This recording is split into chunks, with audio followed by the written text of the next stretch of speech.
fɔ a san fɔlɔfɔlɔ an b'a ta k'a lajɛ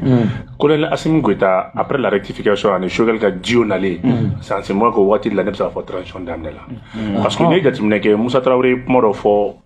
colonel cɛ 5 ninnu u taara fo don min na a k'u ma n'a ye baara in kɛ cogo cogo n'a ɲinɛna force de changement kɔ a bɛ tila ka segin ka na ma Musa Traoré bɛ tiɲɛ so a k'u ma fɛnɛ baara fɛnɛ fɛn kelen min k'a fɔ k'aw ye cɛ 5 ye président kelen bɔra la o fɛnɛ ye fili ye parce que ni Musa y'a kɛ sɛmɛnɛli wagati a tɛ laban foyi ma ni gɛlɛya tɛ a ka bila kunna Assimi de ye président tɔw bɛɛ k'i yɛrɛ kɛ jamanaden ye ka bɔ colonel cɛ 5 cɛ 6 cɛ 7 fili kuma de don parce que ne ye cɛw mara kabiri 1968 fo kana bila 79 la a labana mun ma an ye ɲɔgɔn bila Musa yɛrɛ ka kɛ président c'est à partir de 1980 n'o tɛ tous les membres de CMNL étaient considérés comme présidents. Bɛɛ tun bɛ président parce que n'i bɛ décision ta i b'a sara o la donc Musa y'o kankari 2nan ta. Colonel Assimi Goïta sigilen kɔfɛ a ka hamina fɔlɔ kɛra mun ye o de ye k'a fɔ fɛn min ye Mali ka dun ka fa o bɛ se ka don da la cogo di aw ɲɛ bɛ malo prix de la mais mun de kɛra ka malo prix to na n'o tɛ a tun bɛ yɛlɛ fɛn na min tɛ nin o ɲɛfɔ an ye mɔgɔw ma se k'o yɔrɔ faamuya Assimi nana sɔrɔ marché fɛn min ye monopole de dilen don mɔgɔ dɔw ma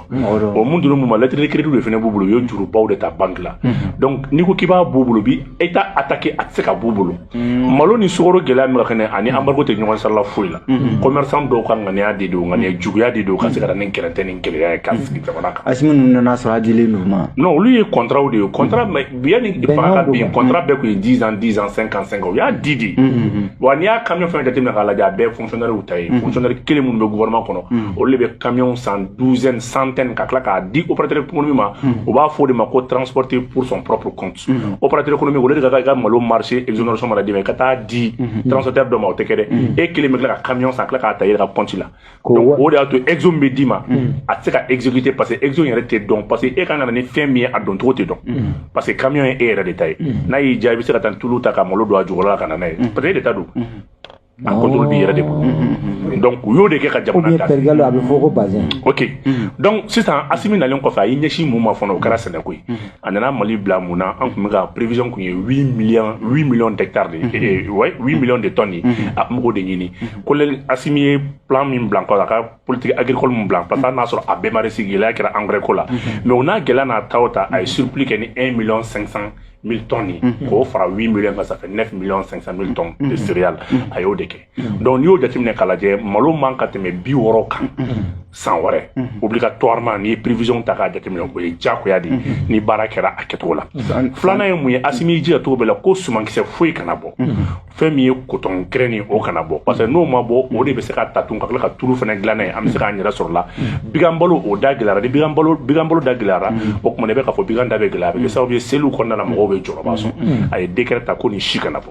Assimi tila ka décret ta tugun san 2 in kɔnɔna k'a dɔn k'a fɔ maliyɛn ka baloko ka bon ne jateminɛ kɛ i b'a ye k'a fɔ bigan million 12 o b'an fɛ yen misi la i b'a ye k'a fɔ fɛn min ye saga ni fɛn ninnu olu dɔw bɛ taa million 16 19 la ɲaamɛ de ye 100 ni dɔɔnin sinon a tɔ bɛ ye million 10 kɔkɔ donc an ye baloma jamanaw de nɔnɔ gansan an bɛ 30 milliards de sɔrɔ donc a ye mun kɛ a ye bigan fagayɔrɔ 4 de dayɛlɛ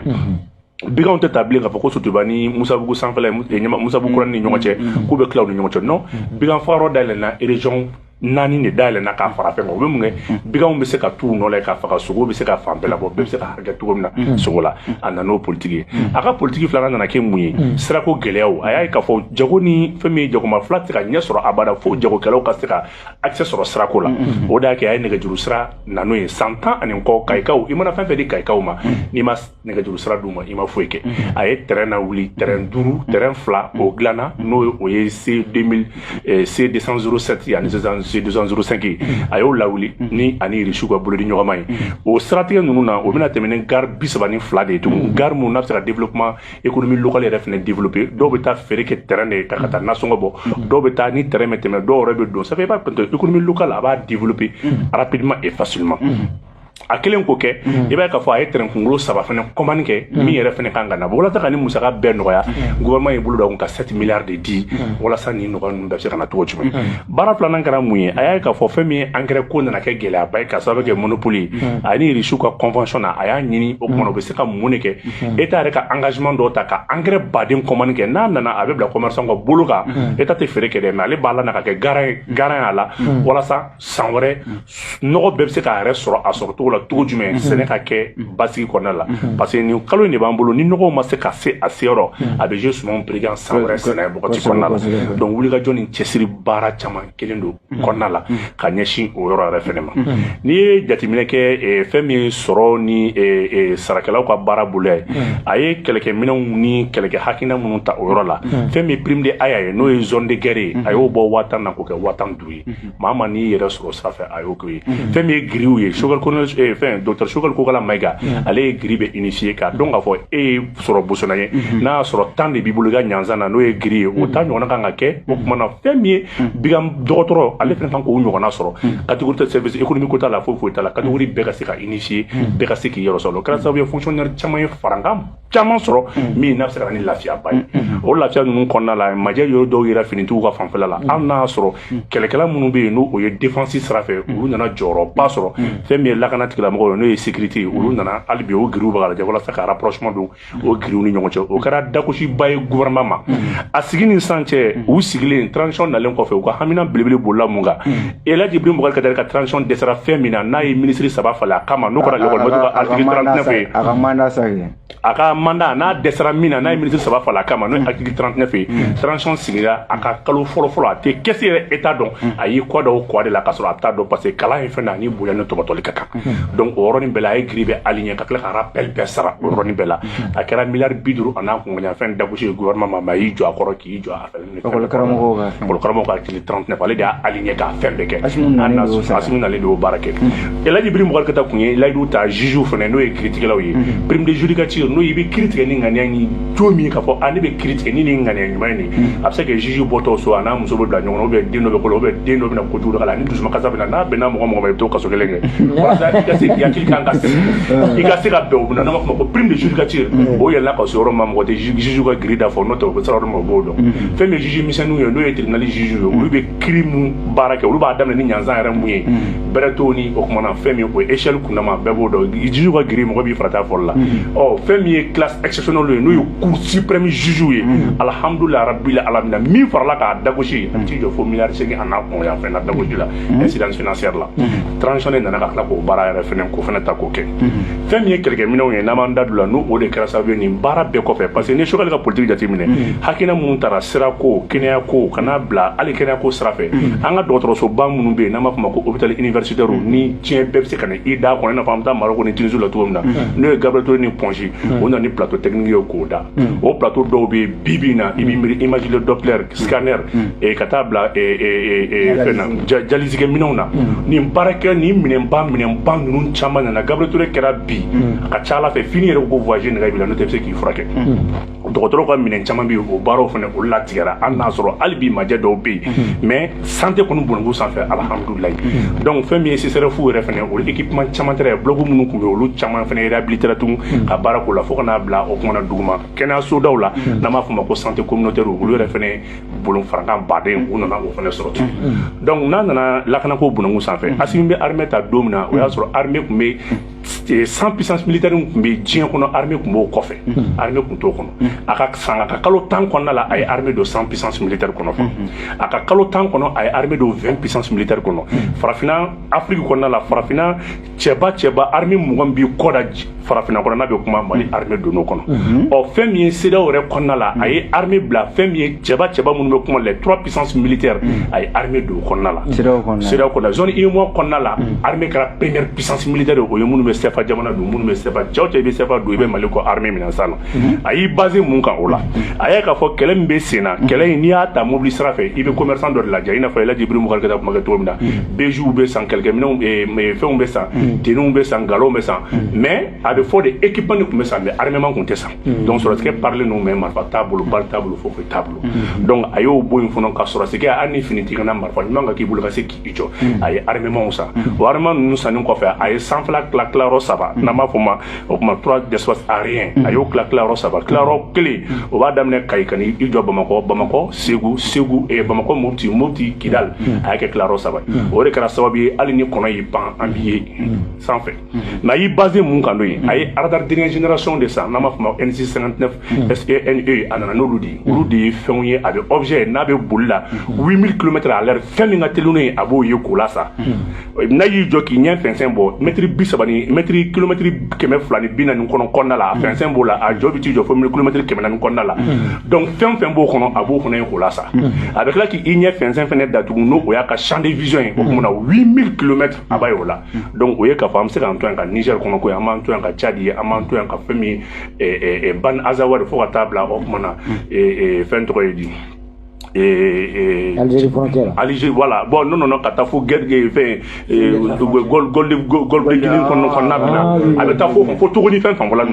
Aïe, armée. Ben, il y a eu ça. Au cours de Kobe, parce que c'est un radar, ça va ni avion de la génération Tibolo, hypersonique ou Tibolo. Au de stratégie là, à Nani Santia, aïe, avion binansan, avion d'Obeira, ou Lomaïra. Au avion, nous, Kelly, fin, ni Uta Kaladje, ou le Barakeni, au Mona Blende Mark Kamazagoudi, ni Ata, ni Pangui, pensant fait. Aradari mana fɛn tuluman k'a ye fo avion fɛnɛ ka sɔrɔ a ka telu o avion dɔw ye 2500 km à l'heure mais n'i ye Mali yɛrɛ état-major ta k'a lajɛ Mali de armée min kelen état-major 4 de b'a kelen bolo état-major armée de l'air état-major armée de terre état-major garde ale ni dɔ in non gendarmerie ninnu ye génération ye mais armée nanan bɛ yen an kiri bila ka jigin a la naani kɔni don donc n'i jateminɛ k'a lajɛ régiment ninnu kɔnɔna la a b'a ta don min na Mali régiment kun ye 21 régiment ye armée de terre donc a y'o kɛ 23 régiments allez ni maintenant d'infanterie allez section d'artillerie batterie d'artillerie allez ni femme section blindée allez ni cavalerie ni olu beta kala je be ka fo lu ye kelke minno ye mi je keme ka baram ge bom gele meta ke ka sa adana donc akra so bi économie militaire là abe dobo chew ka ninchen abe dobo chew ka saya la abe se ka ke je keme ka ta baram ge bi jolon to ko ke o de kara sababu ka trusu yere ke yoro chama kata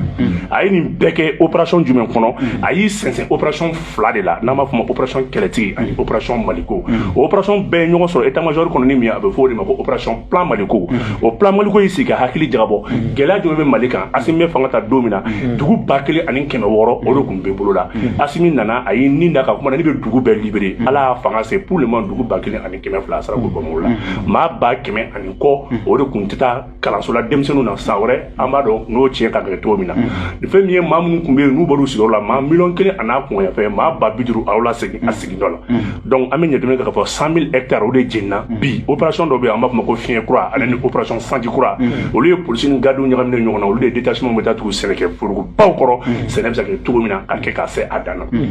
a ye nin baara in bɛɛ kɛ majɛ bɔra la yɔrɔ jumɛn na parce que a ma sigi ni embargo ye o embargo fana kɔnɔna la a ye layidu fɛn fɛn ta a y'a bɛɛ ta k'a bɔ a sira fɛ gouvernement ye baara kɛ embargo kɔnɔ ni gɛlɛyabaw de ye o de y'a to